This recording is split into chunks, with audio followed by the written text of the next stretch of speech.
பழைய குற்றால அருவியில் சுற்றுலா பயணிகள் குளிக்க விதிக்கப்பட்டிருந்த நேர கட்டுப்பாட்டு முறையில் மாற்றம் செய்யப்பட்டிருக்கின்றது. இது குறித்த கூடுதல் விவரங்களை செய்தியாளர் ராஜன் வழங்க கேட்கலாம். ராஜன், அந்த நேரத்தில் என்ன மாற்றம் செய்யப்பட்டிருக்கின்றது, எதற்காக இந்த மாற்றம் செய்யப்பட்டிருக்கின்றது, சொல்லுங்க. அதாவது மோகன், ஏழைகளின் ஊற்றி என்று அழைக்கப்படும் குற்றாலம் என்பது உலகளவில் ஒரு புகழ்பெற்ற சுற்றுலா தலமாக விளங்கி வருகிறது. குற்றாலத்துக்கு வரக்கூடிய சுற்றுலா பயணிகள் வருடந்தோறும் ஜூன், ஜூலை, ஆகஸ்ட் ஆகிய மாதங்கள் மட்டும்தான் இங்கு வருகை தருவார்கள். இங்கு வந்து இங்கு உள்ள ஐந்தருவி, மெயினருவி, பழைய குற்றாலம், புலியருவி, சிற்றருவி உள்ளிட்ட அனைத்து அருவிகளும் சென்று புனித நீராடி இயற்கை அழகை ரசித்தவாறு செல்வார்கள். இந்த நிலையில்தான் இது தற்போது நீண்ட நாட்களாக ஒரு பிரச்சனை இந்த பழைய குற்றாலம் பகுதியும் வனத்துறையும் மற்றும் அந்த பஞ்சாயத்தையும் சேர்ந்து ஒரு பிரச்சனை இருந்து வந்தது. அதாவது கடந்த வருடம் எதிர்பாராத விதமாக பழைய குற்றாலம் பகுதியில் அந்த வெள்ளப்பெருக்கில் சிக்கி ஒரு சிறுவன் உயிரிழந்த நிலையில் அதுக்கு பின்னர் இந்த பழைய குற்றாலம் அருவியானது தங்களுக்கு தான் சொந்தமானது என்று வனத்துறை தரப்பினரும், மேலும் பிடபிள்யூடி அதாவது பொதுப்பணித்துறை எங்களுக்கு தான் சொந்தம் என்று ஒரு பிரச்சனை நிலவி வந்தது. இந்த பிரச்சனை நீண்ட நாட்களாக நடந்து வந்தது. இந்த நிலையில் நீதிமன்றமும் சென்றனர். இதனைத் தொடர்ந்து மாவட்ட ஆட்சியர் இரு தரப்பினரும் பேச்சுவார்த்தை நடத்தி தற்போது முழுமையாக வனத்துறை கட்டுப்பாட்டில் பழைய குற்றாலம் என்பது சென்றது.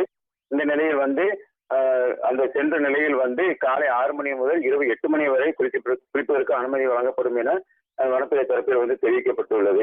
கடந்த சனிக்கிழமை அன்று ஒரு சில சுற்றுலா பயணிகள் இரவு நேரங்களில் குற்றாலம் பகுதிக்கு செல்கின்றனர் என்று அந்த சிசிடிவி காட்சிகள் மூலம் ஒரு சில கட்சியினர் அந்த பகுதியில் சென்று பிரச்சனையில் ஈடுபட்டு போராட்டம் நடத்தி வந்தனர். இதுக்கு பின்னர் மாவட்ட ஆட்சியர் மற்றும் வனத்துறை அதிகாரிகள், மாவட்ட கண்காணிப்பாளர் அனைவரும் ஆலோசனை நடத்தி தற்போது அந்த பழைய குற்றாலத்துக்கு நேர கட்டுப்பாடு விதிக்கப்பட்டுள்ளது. அதாவது காலை 6 மணி முதல் மாலை 6 மணி வரை மட்டுமே குளிக்க அனுமதி.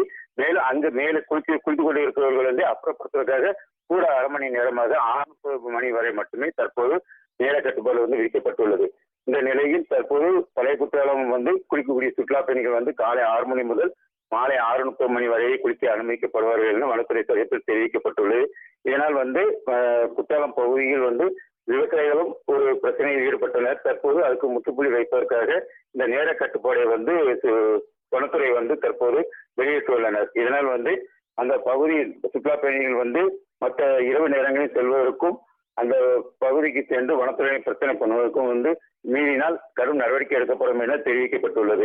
இதனால் இந்த நேர கட்டுப்பாடு விதிக்கப்பட்டுள்ளதால் சுற்றுலா பயணிகள் ஒரு அதிர்ச்சி அடைந்துள்ளனர். ஏனென்றால் இப்ப தற்போது குற்றாலம் பகுதியில் சிற்றருவி, தற்போது பழைய குற்றாலம் என்பது வனத்துறை முழு கட்டுப்பாட்டில் உள்ளது. அதேபோல் ஐந்தருவி, மேனருவி, புலியருவி மட்டும் பேரூராட்சி கட்டுப்பாட்டில் உள்ளதால் அங்கு மட்டும் 24 மணி நேரமும் குளிக்க அனுமதி. பழைய குற்றாலம் சிற்றருவி மட்டும் நேர கட்டுப்பாடு விதிக்கப்பட்டுள்ளது. மகன், விவரங்களை, காட்சிகளை வழங்கியதற்கு நன்றி ராஜன்.